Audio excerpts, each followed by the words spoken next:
Good morning, students. Welcome to fourth session of sixth chapter, that is market. In previous sessions, we discussed types of competition-based markets, in that perfect competition market, monopoly and monopolistic competition market. These three types we discussed in detail. In today's session, last type of imperfect competition market, that is oligopoly, that we will discuss. So let us start first with meaning of the word oligopoly. Oligopoly has originated from the Greek words oligos, which means few, and polein, which means sellers. So oligopoly means the market having few producers. Oligopoly includes the market having few producers which sell identical or substitute products. There is extreme competition in this market. Now let us discuss definition of oligopoly.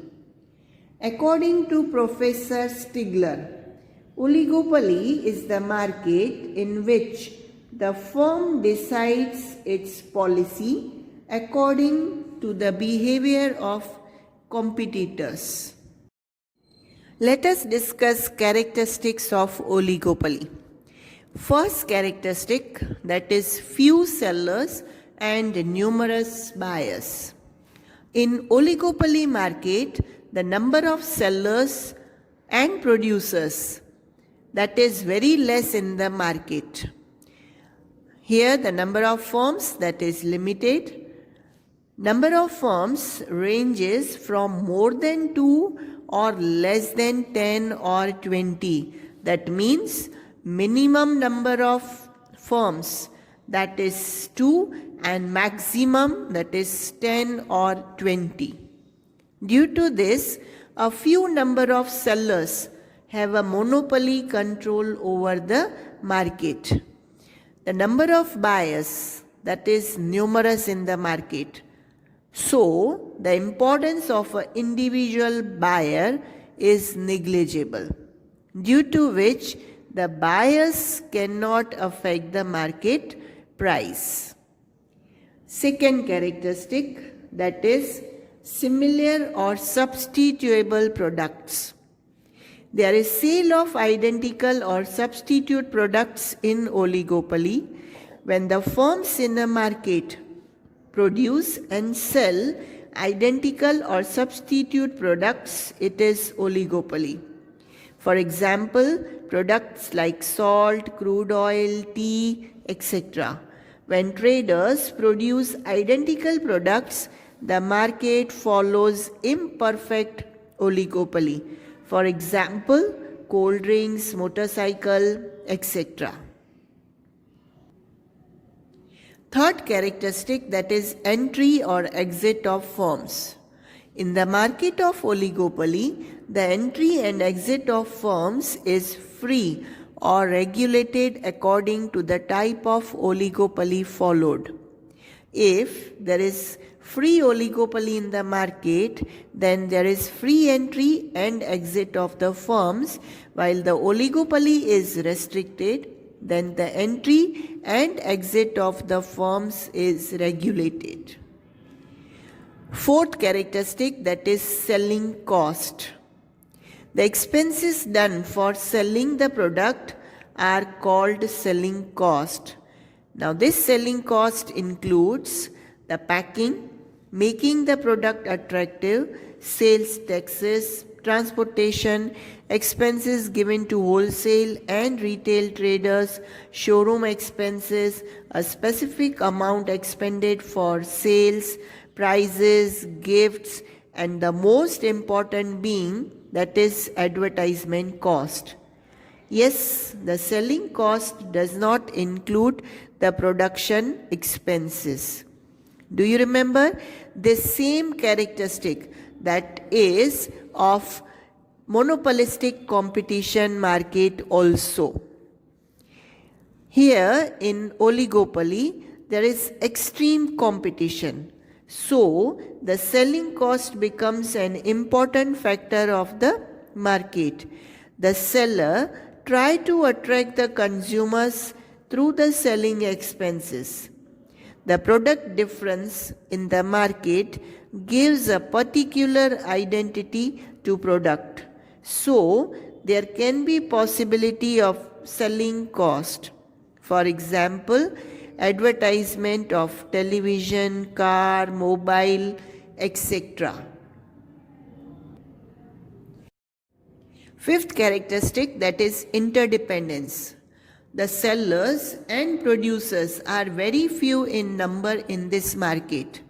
So, the sellers or producers can easily gain the important information about other sellers or producers.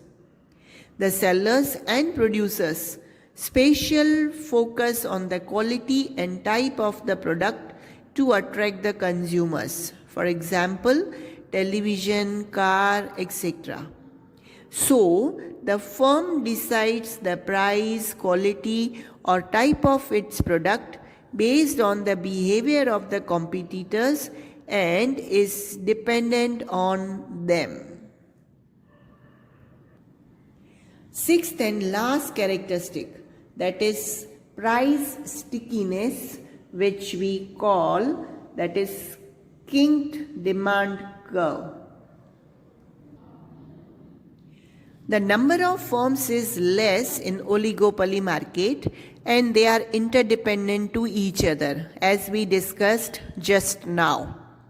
If any one firm decreases the price of the product, then according to the law of demand, due to comparatively cheaper price of the product, there is more demand of the product in the market of that particular firm as compared to other firms.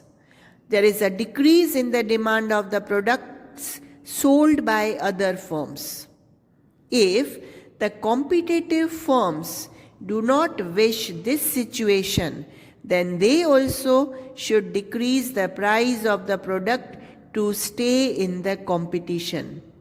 At the end, the price of the product reaches at a nominal level and it becomes impossible to reduce the price further. On the other hand, if the firm increases the price of the product, then the demand of that product decreases and the competitive firms are profited.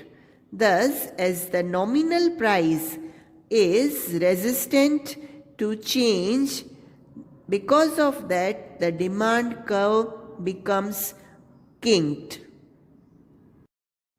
Here you can see demand curve. On x-axis, demand of the commodity is taken and on y-axis, price of the commodity is taken. Normally, shape of demand curve, that is always from left to right, from upwards to downwards. But here in oligopoly market, as just now we discussed, this curve, the shape of that you find with this way, which is known as kinked demand curve. So these are 6 characteristics of oligopoly market. So this is an end of this session, and even this is the last session of this chapter. See you in next session with new chapter. Thank you.